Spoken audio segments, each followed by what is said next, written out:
ఆరాధనలోకి ప్రవేశించినప్పుడు వాక్యమును చూసుకొని వాక్యానుసారంగా ఆరాధించడానికి ప్రభు మనకు సహాయం చేయడం. యెషయా గ్రంథం 25వ అధ్యాయం.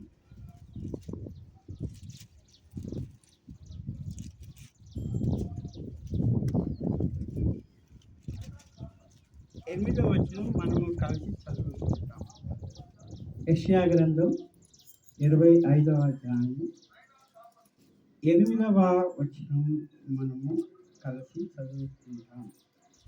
మరెన్నడూ ఉండకుండా మరణమును ఆయన మింగివేయను. ప్రభువైన యెహోవా ప్రతి వాని ముఖం మీది బాష్పబిందువును విడిచివేయును. భూమి మీద నుండి తన జనుల నిందను తీసివేయును. ఇలాగున జరుగునని యెహోవా సెలవిస్తున్నాడు. అట్లాగే ప్రకటన గ్రంథం 21వ అధ్యాయం. ప్రకటన గ్రంథం 21వ అధ్యాయము 4వ వచనం నుంచి 4-5 వచనాలు మనం మార్చి చదువుకుంటాం. 4వ వచనం చదువుతాం, 5వ వచనం మనం కలిసి చదువుకుంటాం.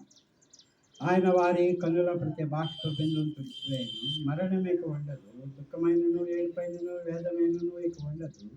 మొదటి సంగతులు గతించి పోయినని సింహాసనములో నుండి వచ్చిన గొప్ప స్వరం చెప్పుట వింటిని. అప్పుడు సింహాసనాశ్రయుడైన వాడు సమస్తం నూతనగా చేస్తున్నామని చెప్పాడు. మరి మాటలు నమ్మును నిజమునై ఉన్నవి కనుక వ్రాయమని ఆయన నాతో చెప్పుతున్నాడు. ప్రార్థన చేసుకుంటాం. ప్రేమ నమ్మకం కలిగిన ప్రియ ప్రతివృత్తునికి ఘనమైన నామం బట్టి కృతజ్ఞతాస్తుతులు చెల్లిస్తూ ఉంటున్నాం.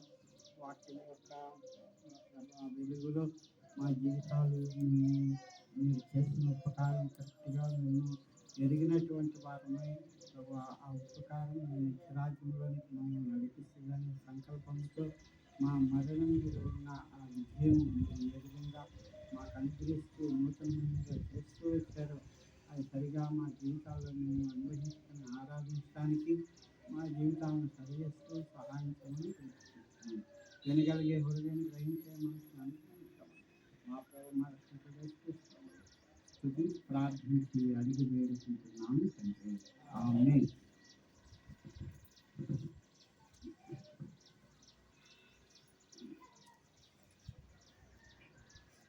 మనము తోట గురించి ధ్యానిస్తూ ఈ తోటలో చివరిగా ఏంటంటే ఇది పునరుద్ధాన స్థలం అనేక విషయాలు ధ్యానిస్తూ వచ్చాం.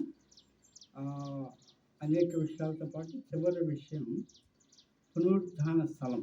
పునరుద్ధాన స్థలం అంటే మరణమును జయించి తిరిగి లేచినటువంటి విధానం.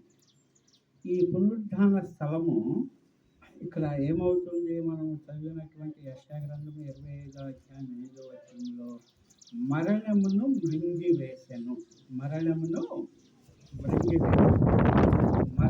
మృంగివేయటమే కాదు, వారి కన్నుల ప్రతి బాష్ప బిందువును విడిచివేసెను. మరణము ఉండదిక. మరణం అనేది ఉండదు. దుఃఖమైనను ఏడ్పైనను వేదనైనను ఇక ఉండదు. అంటే ఈ పునరుద్ధానములో లేకపోతే పునరుద్ధాన స్థలంలో మనము చూడండి, ప్రతి చనిపోయినటువంటి విత్తనము మరలా బ్రతుకుతుంది. విత్తనము ద్వారా మనకి ఎటువంటి సువాసన కానీ పరిమళ వాసన కానీ తినేది కానీ ఫలము కానీ ప్రతిఫలము కానీ ఏమి దొరకదు. కానీ అది చనిపోయి మరలా భూమిలో పంట పెట్టబడి అది మరలా చిన్నగా మొలకొచ్చి మొలక నుంచి కాండం వచ్చి కాండం నుంచి ప్రకాండం వచ్చి ప్రకాండం నుంచి శాఖకు విస్తరింపై మరలా అదే ఫలము వచ్చేంత వరకు అది ఎదుగుతూ ఉంటుంది. అది ఎదగటము ఇక ప్రారంభం అయినప్పుడు దాంట్లో ఎన్ని నూతనమైనవి కనబడుతుంది. విత్తనములో కనబడినటువంటి విషయాలు విత్తనములో నుంచి వచ్చేటటువంటి ఆ జీవముతో కూడినటువంటి ఆ ఎదుగుదలలో అన్నీ మనకు కొత్తగా కనబడుతూ ఉంటాయి. మనము ఈ యొక్క నూతనమైనటువంటి ఈ విధానములో మనల్ని కూడా దేవుడు ఈ విధంగా చేసుకుంటున్నాడు. ఎందుకంటే మనము ఒక తోటలోకి వెళ్ళినప్పుడు ఆ తోటలో పీల్చుకున్నటువంటి సువాసన అవ్వచ్చు, లేకపోతే అనుభవిస్తున్నటువంటి ఆ ఫలము అది పునరుత్థానముతో కూడినది. మనము కూడా బాప్తిస్మం యొక్క సాక్ష్యం బట్టి మనము పునరుత్థానంలో పాలుభాగస్థలం అవుతూ వచ్చాం. ఒక తోటలో విత్తనం ఇచ్చినప్పుడు ఆ విత్తనం ఎట్లాగా ఎదుగుతూ ఉంటుందో మన జీవితం కూడా అనేక విధాలుగా అనేక పద్ధతుల్లో ఎదుగుతూ ఉండాలి.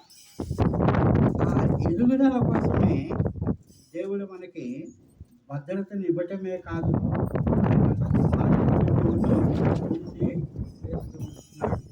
ఎందుకంటే మనము అనేక విధాల్లో అనేక విషయాల్లో మనము మనల్ని సంఘము వాక్యం ద్వారా పోషిస్తూ ఉంటుంది, సంఘ క్రమం ద్వారా పోషింపబడుతూ ఉంటాము.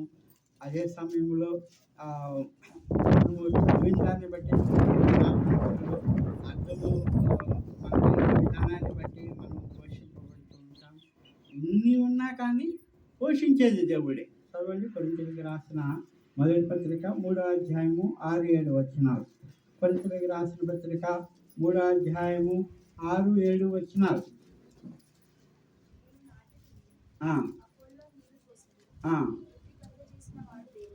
చూడండి, వృద్ధి కలుగు చేయవాడు దేవుడే. వృద్ధి కలుగు చేయవాడు దేవుడే. వృద్ధి కలుగు చేయటము అంటే దానికి ప్రధానమైన సూత్రము కొరింథీయులకు రాసిన 2వ పత్రిక 1వ అధ్యాయం 9వ వచనంలో మృతులను లేపువాడు దేవుడే. మృతులను లేపువాడు దేవుడే. వృద్ధి కలుగు చేసేవాడని మొదటి పత్రికలో చెబితే మృతులను లేపువాడు దేవుడని 2వ పత్రికలో చెబుతూ ఉంటున్నాడు. ఎందుకు? మొదటి పత్రికలో కొన్ని బలహీనతలు విశ్వాసంలో ఉంటూ ఉన్నాయి. 2వ పత్రికను ఎవరికి రాశాడు? పరిశుద్ధులకు రాశాడు. ఈ మరణమును జయించి మరణములో నుంచి జీవములోనికి దాటి పునరుత్థానములో పాలుబారైనటువంటి సంఘస్థులకు ఇది రాస్తూ వచ్చాడు కనుక వాళ్ళు ఏమన్నాడంటే మృతులను లేపువాడు దేవుడే. అంటే మొదటి పత్రికలో కొరింథీయులకు రాసిన మొదటి పత్రికలో కొన్ని మృతమైన కార్యాలు చేశారు కాబట్టి వాళ్ళు ఇంకా మృతులుగానే ఉన్నారు. 2వ పత్రిక రాసేటప్పుడు వారి తప్పిదములు తెలుసుకొని వారు వారం బలలో పాల్పంపులు కలిగి ఉండటాన్ని బట్టి వారి అవిధేయతలన్నీ తొలగింపబడటాన్ని బట్టి వారు నీతిమంతులుగా తీర్చబడి పరిశుద్ధులుగా చేయబడి అన్ని దేవుని సంకల్పంలో దేవుని చిత్తంలో జరిగిస్తామని ఒక నిశ్చయితలోకి వారు ఇచ్చారు కనుక ఇప్పుడు వారిలో ఏం కనపడుతుందంటే పునరుత్థానం కనపడుతుంది. వారిలో కనపడుతుంది పునరుత్థానం. ఈ మనము కూడా పునరుత్థానంతో నింపబడినటువంటి వారముగా దేవుని యొక్క సన్నిధానానికి వస్తూ వచ్చాం. ఎందుకంటే మనము చూడండి, విత్తనము బ్రతికింది నేలను బట్టి బ్రతికింది. ఇప్పుడు మనము కూడా బ్రతికేము ఎవరిని బట్టి బ్రతికేము? ఎఫెసీయులకు రాసిన పత్రిక 2వ అధ్యాయం. ఎఫెసీయులకు రాసిన పత్రిక 2వ అధ్యాయము మొదటి నుంచి చదవండి.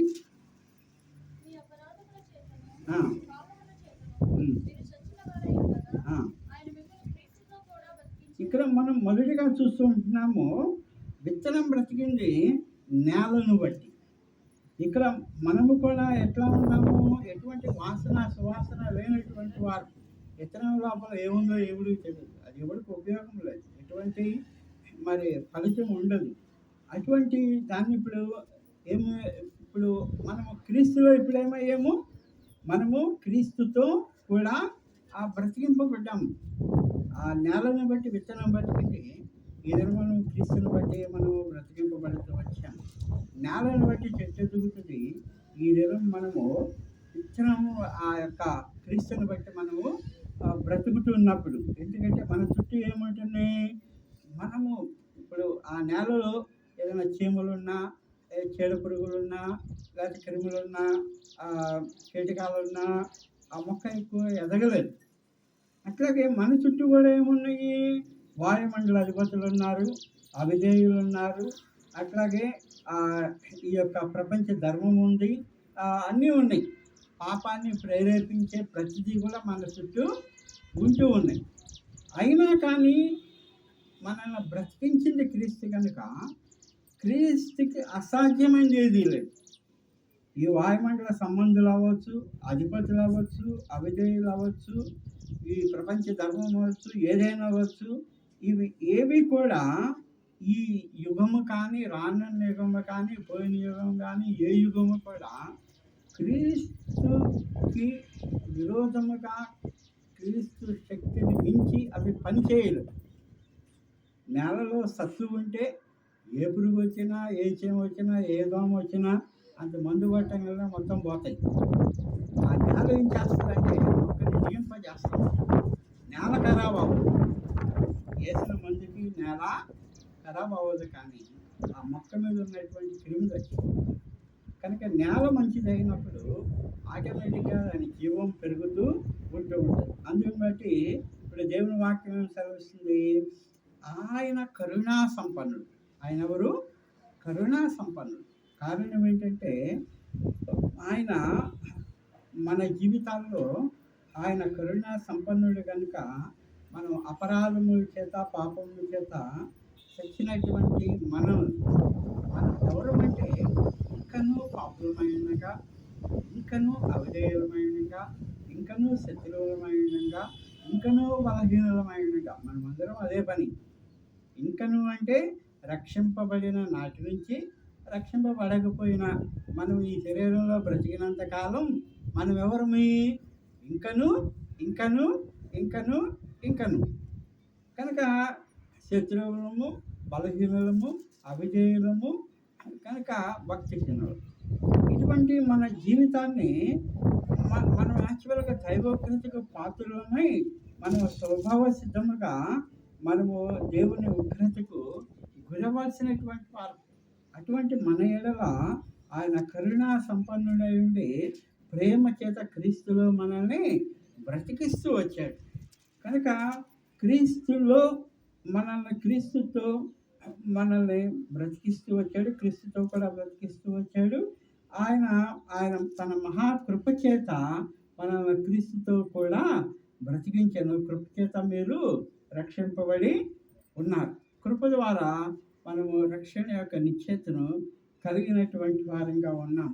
కనుక ఈ దినం మనం ఆరాధించడానికి మనం యోగ్యమైనటువంటి విధానంలో మన జీవితంలో క్రీస్తులో ఉన్నటువంటి ఆశీర్వాదములు మనం కొంచెం చూసుకొని మనము ప్రభువుని ఆత్మతో సత్యముతో ఆరాధించేటటువంటి వారముగా ఉంటూ ఉంటాం. ప్రకటన గ్రంథం 21వ అధ్యాయం, ప్రకటన గ్రంథం 21వ అధ్యాయము 5వ వచనం చదవండి.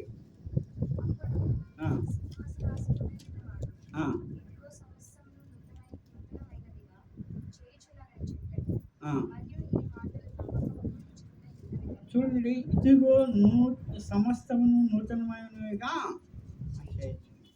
సమస్తమును నూతనమైనవిగా.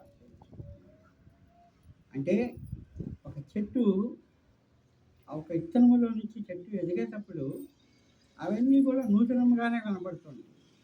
విత్తనములో ఆకు కనపడదు, విత్తనములో పువ్వు కనపడదు, విత్తనములో ఫలము కనపడదు. అది ఎప్పుడు కనపడుతుంది?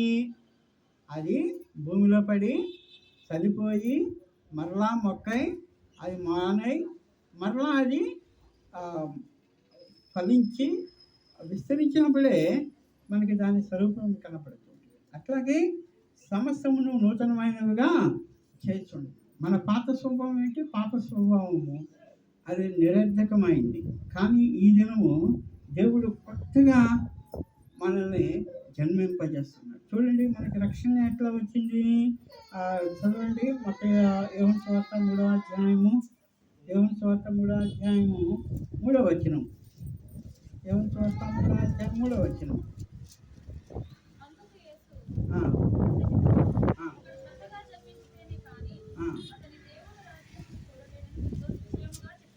అక్కడ ఎవరికి చెబుతున్నాడు అన్నమాట?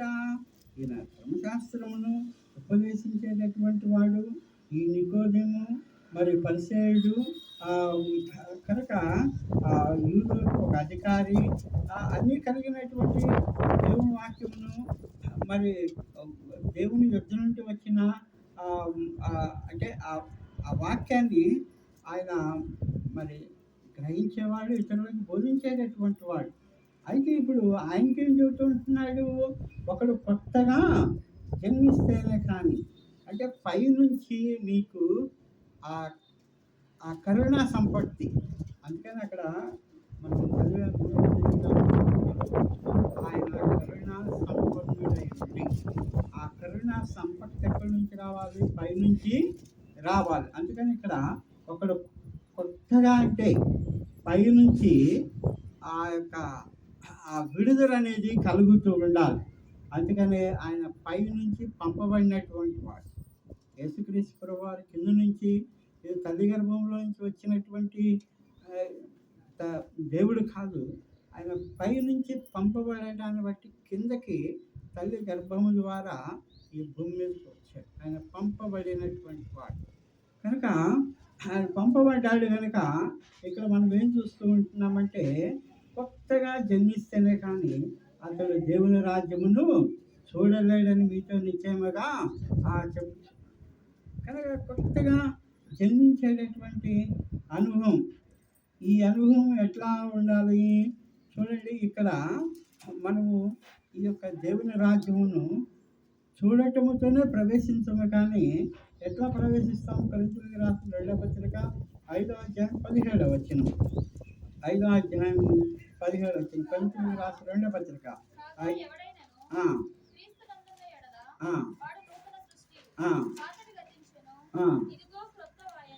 ఇక్కడ దేవుని వాక్యం చదివిస్తుందంటే, మనము దేవుని రాజ్యమును చూస్తామే కాదు, కానీ క్రీస్తులో ఉండాలి. క్రీస్తులో ఉన్నప్పుడు ఏమవుతుంది? పాతవి గతిస్తూ ఉండాలి, కొత్తవి వస్తూ ఉండాలి. చూడండి, మనము ఒక మొక్క మొలిసిన తర్వాత మనం మట్టిని తవ్వి మనం పాతిపెట్టిన విత్తనం ఎట్లా ఉందని చూస్తే విత్తనం అలా ఉండదు. ఏమైపోతుంది విత్తనం? ఇప్పుడు అది ఓపెన్ అయిపోయి ఆ టెంకులు మట్టిలో కలిసిపోయి ఆ విత్తనము అసలు ఆకారమే. చెట్టు బాగా ఎదిగినప్పుడు మనం మళ్ళీ తవ్వి చూస్తే విత్తనం కనపడుతుందా? విత్తనం కనపడుతుందా? విత్తనము కనపడదు. విత్తనం ప్లేస్లో ఏమొస్తాయి? వేర్లు వస్తాయి. డిఫరెంట్ విధానంలో దాని పద్ధతి అంతా మారిపోతుంది అన్నమాట. అట్లాగే పాతది గతించిపోవాలి. గతించిపోవటం అది ఎప్పుడు గతించిపోయింది? పైన విస్తరించినప్పుడు. భూమి పైన కనబడేది ఎంత పెద్దగా పెరుగుతూ ఉంటుందో అంత ఇదిగా ఆ విత్తనం ఏమవుతూ ఉంటుంది? మాయమై పోతూ ఉంటుంది. అట్లాగే ఇక్కడ దేవుని వాక్యం చదివిస్తూ ఉన్నది, క్రీస్తు యేసునందున్న ఎడల నూతన సృష్టి కలవాడు, పాతవి గతించిన, ఇదిగో సమస్తమును కొత్తవాయను, సమస్తమును కొత్తవాయను. ఈ అనుభవం మన జీవితంలో ఉండాలని ప్రభు కోరుకుంటూ ఉంటున్నాడు. అందును బట్టి మనము చూడండి, ఆయన మరణమును మృంగివేశాడు. మరణ అనుభవాన్ని ఆయన అనుభవిస్తూ వచ్చాడు. మనకి నూతన జీవాన్ని ఇస్తూ వచ్చాడు. ఈ జీవంలో మనకి ఏమి ఉంటుంది? ఈ జీవంలో ఒక హృదయం ఉంటుంది. చూడండి, ఎజ్కేలు గ్రంథం 36వ అధ్యాయము, ఎజ్కేలు గ్రంథం 36వ అధ్యాయము 26వ వచనం చదవండి.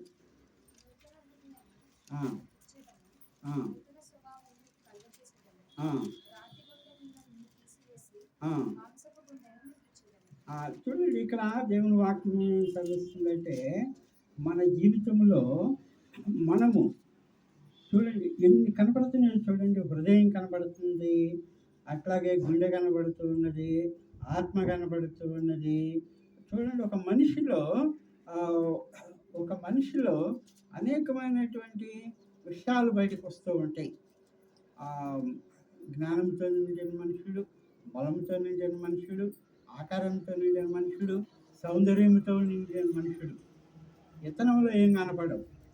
అట్లాగే దేవునిలో ఎదుగుతున్నప్పుడు ఒక మనిషిలో ఎంత గుడ్ క్వాలిటీస్ ఉంటాయో, ఒక చెట్టులో ఎంత సౌందర్యం ఉంటుందో ఆ విధముగా అది పెరుగుతూ ఉంటుంది.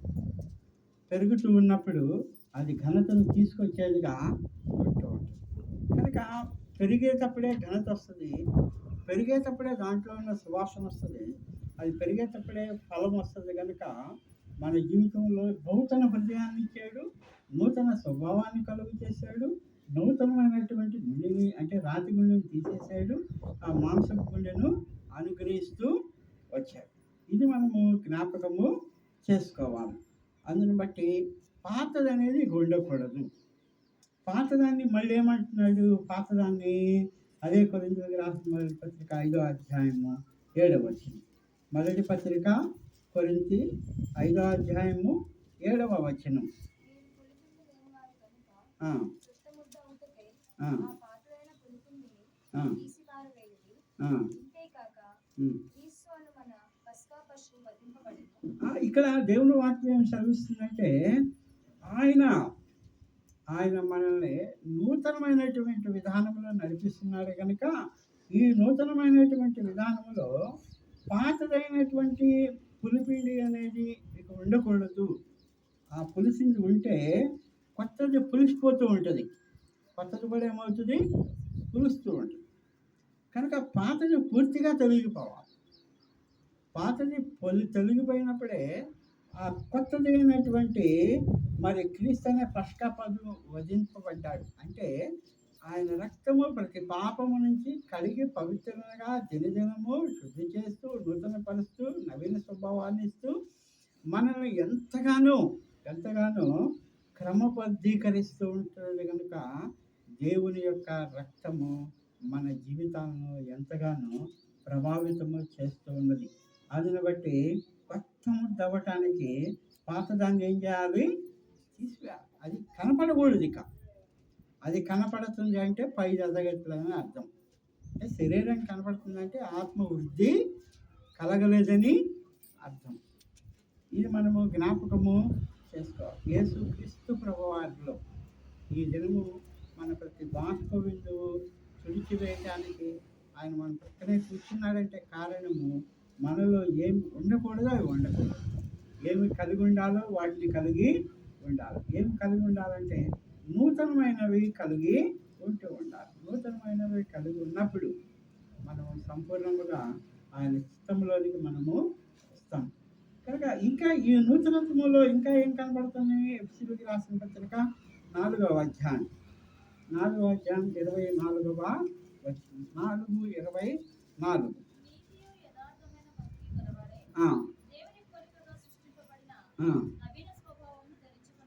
చూడండి, అంతకుముందు ప్రాచీన స్వభావం ఉంది.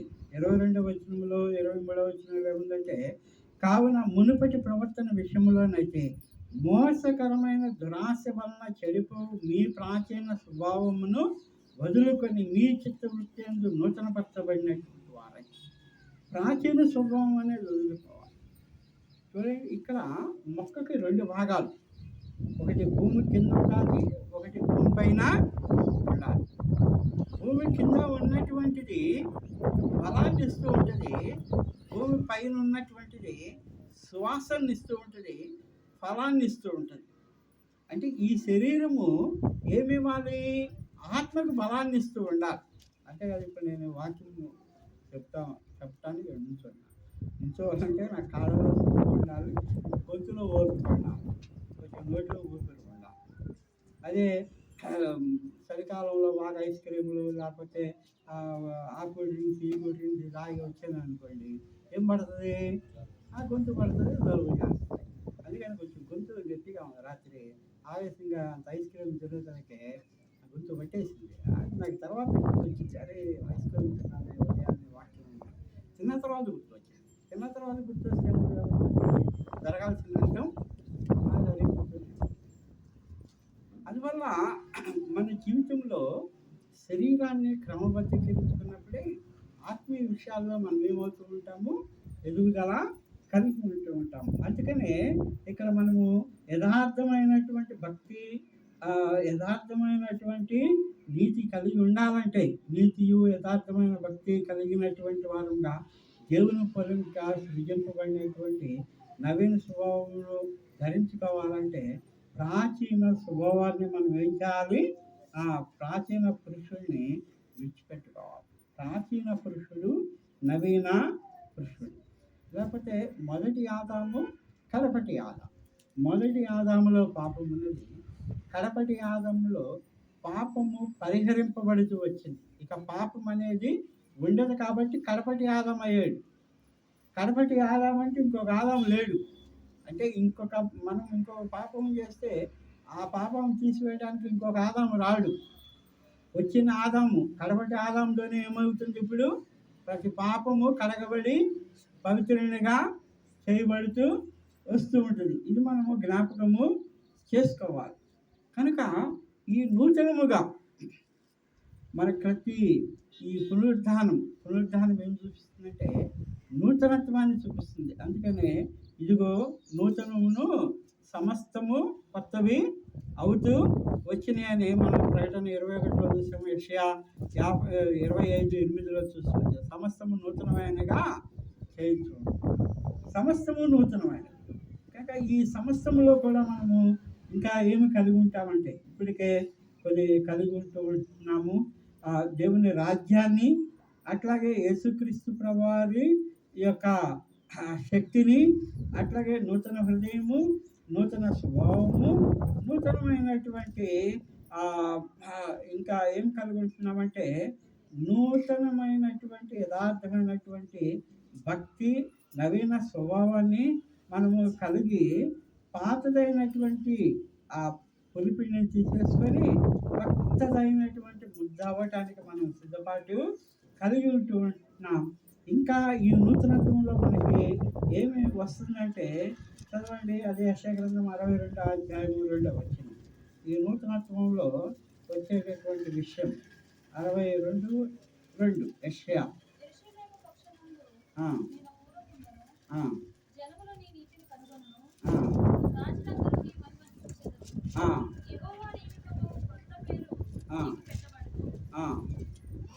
చూడండి, యెహోవా నియమింపబోవు కొత్త పేరు నీకు పెట్టబడు.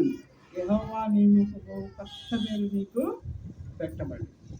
ఎందుకంటే ఆ కొత్త పేరులోనే ఉంది ఒక భూషణ కిరీటం ఉన్నది, రాజకీయ మకుటం ఉన్నది. అదే సమయంలో యెహోవా మనల్ని గురించి ఆనందించేది ఉంది. అట్లాగే ఒక వివాహ విందు ఉంది. ఆ వివాహ విందులో సంతోషం ఉన్నది. ఆ సంతోషంలో ఇంకా ఏమి ఉన్నదంటే దేవునితో నిరంతరము యుగాలు జీవించేటటువంటి ఒక అధికారము.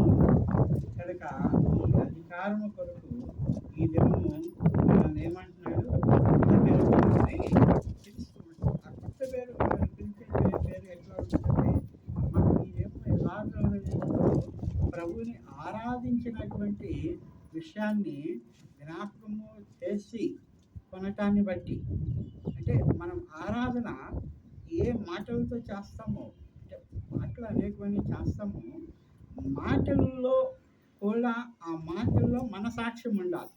మన సాక్ష్యం ఉండి మన సాక్ష్యముతో కూడినటువంటి మాటలతో, అంటే ఇప్పుడు నేను పరిశుద్ధంగా ఉంటున్నాను అనుకో, పరిశుద్ధమైన తండ్రి అనాలి. నేను నీతిగా ఉంటున్నాను అనుకో, నీతి కలిగిన తండ్రి అనాలి. నేను నీతిగా ఉండకుండా ప్రభావం నువ్వు నీతి కలిగిన దేవుడు అంటే నాకేం ఉపయోగం? దానివల్ల ఎటువంటి ఉపయోగము ఉండదు. ఆరాధన ఇంకో 2 నిమిషాలు పెంచడం తప్పితే దానివల్ల ఎటువంటి ఉపయోగము ఉండదు. కనుక అది మనకిచ్చే పేరు. ఈ దినం నేను హృదయుడినై ప్రభా యథార్థవంతుడువు అని నేను ఆరాధించినప్పుడు నా పేరు అక్కడ ఏమని రాయబడుతుంది? యథార్థవంతుడని రాయబడుతుంది. లేకపోతే యథార్థవంతుడని నేను చెబుతూ ఉంటాను, నాలో యథార్థత ఉండదు, నాకంటూ అక్కడ ఏం పేరు ఉండదు. కనుక చాలా ఇది మనం జ్ఞాపకము చేసుకోవాలి. కనుక చూడండి, ఈ నూతనమైనటువంటి దాంట్లో చూడండి, ఒక చెట్టుకి ఎన్ని కనబడతాయో తెలుసా? చూస్తానికి మ్రాను నీట్గా దాని ఇచ్చిన కొమ్మలు నీట్గా కనబడుతూ ఉంటాయి. అట్లాగే దానికి ఉన్న ఆకులు నీట్గా కనబడుతూ ఉంటాయి. దానికి వచ్చిన పువ్వులు నీట్గా కనబడుతూ ఉంటాయి. దానికి వచ్చిన పిందెలు అదొక ఆకారం ఉంటుంది.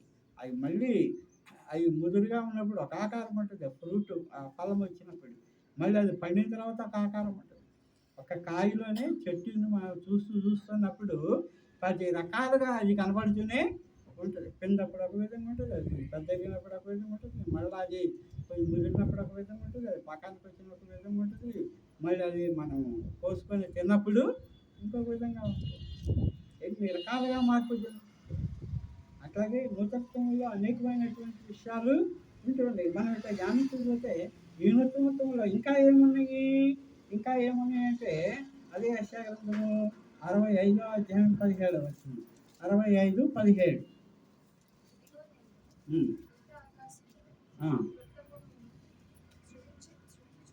చూడండి, ఈ నూతనత్వంలో ఏమున్నాయంటే కొత్త ఆకాశం ఉంది, కొత్త భూమి ఉన్నది. కొత్త ఆకాశం, కొత్త భూమి. ఏమి ఇప్పుడున్న ఆకాశము దేవుని మహిమను ప్రత్యక్షపరచట్లేదా? లేకపోతే ఈ భూమి దేవుని తేజ మహిమను ప్రతిబింబించట్లేదా? అంటే ఏమున్నదంటే ఈ మధ్య ఆకాశంలో ఒకడు ఉన్నాడు. ఇలాగ చదువుకున్నాం కదా, ఆకాశ మండలంలో ఏమన్నారు?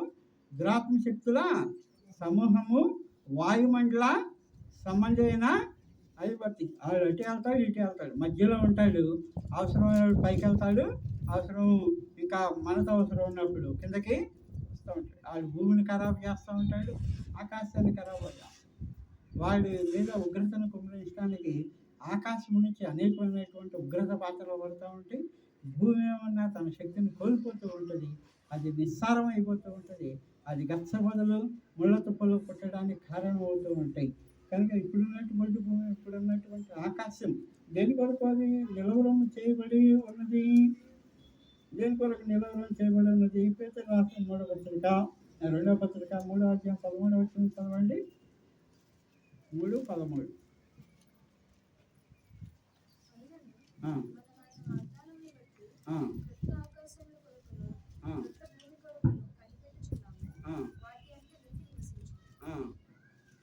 చూడండి, ఆ కొత్త ఆకాశం కొరకు, కొత్త భూమి కొరకు కనబడుతూ ఉంటున్నాము. ఒక మాట ఉంటుంది,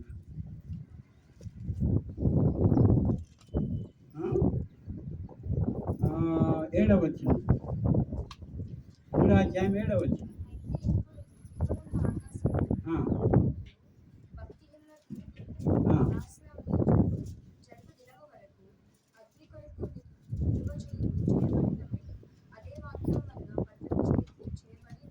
చూడండి, పాత ఆకాశము, పాత భూమి దేని కొరకు ఉన్నది? అగ్ని కొరకు నిలవరం చేయబడి అది ఉన్నది. ఇప్పుడు కొత్త ఆకాశం, కొత్త భూమి దేని కొరకు ఉంది? వాక్యం చేత ఎవరైతే భద్రపరచబడి ఉన్నారో అది వాగ్దానం చేయబడినటువంటిది. అందుకనే మనం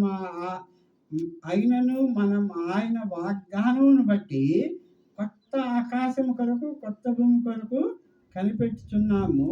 వాటిలో ఏమున్నది? నీతి ఉన్నది.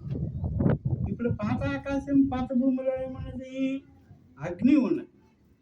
కనుక ఈ నూతనత్వములో ఏమున్నదంటే విత్తనం ఏంటంటే దాంట్లో నుంచి ఒక జీవం వస్తుంది. అట్లాగే ఈ శరీరంలో ఉందంటే దేవుని ఆత్మ ఉన్నది. విత్తనముగా ఉన్నంత కాలము దేవుని ఆత్మ ఎట్లా బయటికి రాలేదు, మన జీవితంలో కూడా మనలో ఉండాలి. ఏది కూడా బయటికి రాదు. అది ఎప్పుడు వస్తుంది? అది భూమిలో పడి సావాలి. మనము కూడా ఎప్పుడు క్రీస్తు వారం అవుతామంటే మనము క్రీస్తు సిలువతో పాటు మనము కూడా సిలువ వేయబడినటువంటి వారం ఉంటే మనము కూడా ఏమవుతామంటే ఈ నూతనత్వంలోకి వస్తాము. ఈ నూతనత్వంలోకి వచ్చిన తర్వాత అగ్ని కొరకు నిలవడం చేయబడినటువంటి భూమిలో మనం ఉండము, కానీ నీతి కొరకు ఉన్నటువంటి భూమిలోనే మనము ఉండగలుగుతూ ఉంటూ ఉంటాం. ఈ అనుభవం మనము జాగ్రత్తగా మనము కలిగినటువంటి వారమై మనం అన్ని విషయాల్లో కూడా ఎదిగేటటువంటి వారముగా ఉంటూ ఉండాలి. కనుక ఈ యొక్క అనుభవంలో మనము తెలుసుకోవాల్సిన విషయం ఏంటంటే ఇవన్నీ కూడా 11వ వచనం, ఇవన్నీ ఇట్లు లయమైపోతున్నవి కనుక ఆకాశములు రగులుకొని లయమైపోవునట్టు పంచభూతములు మహావేంద్రముతో కరిగిపోవునట్టు దేవుని దినపు రాకడ కొరకు కనిపెట్టుతూ దాన్ని ఆశతో అపేక్షించుతూ మీరు పరిశుద్ధమైన ప్రవర్తనతోనూ భక్తితోనూ ఎంతో జాగ్రత్త కలవారై ఉండవలెను. ఎంతో జాగ్రత్త కలవారై ఉండవలెను.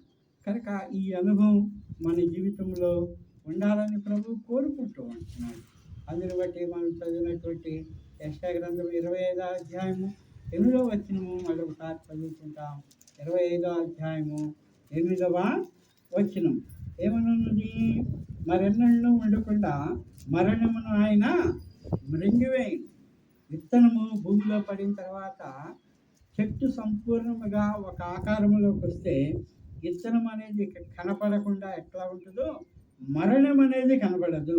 ప్రభువైన యెహోవా ప్రతి వాని ముఖం మీద బాష్ప బిందువును తుడిచివేయును. భూమి మీద నుండి తన జనుల నిందను తీసివేయును. ఇలాగూ జరుగునని యెహోవా సెలవిస్తున్నాడు. కనుక ఆయన జరుగుతుందన్నాడు. ఆయన కొరకు ఇప్పుడు మనం ఏం చేస్తూ ఉంటున్నామంటే పరిపూర్ణముగా కొత్తగా జన్మించినటువంటి వారమై నూతన స్వభావం కలిగినటువంటి వారమై అట్లాగే యేసుక్రీస్తు ప్రభు వారిలో నూతనముగా మనము మార్చబడినటువంటి వారమై నూతనమైనటువంటి స్వభావంతో నూతనమైనటువంటి పేరుతో నూతనమైనటువంటి కొత్త ఆకాశము కొత్త భూమి కొరకు మనము కనిపెడుతూ బహు జాగ్రత్తతో ఎదురు చూస్తున్నటువంటి వారముగా ఉంటున్నాం. ఈ అనుభవంలో మన జీవితాలు ఉండేటట్టు దేవుడి సహాయము చేయనుగాక. వేసిన ఒక పాట పాడుకుంటాం.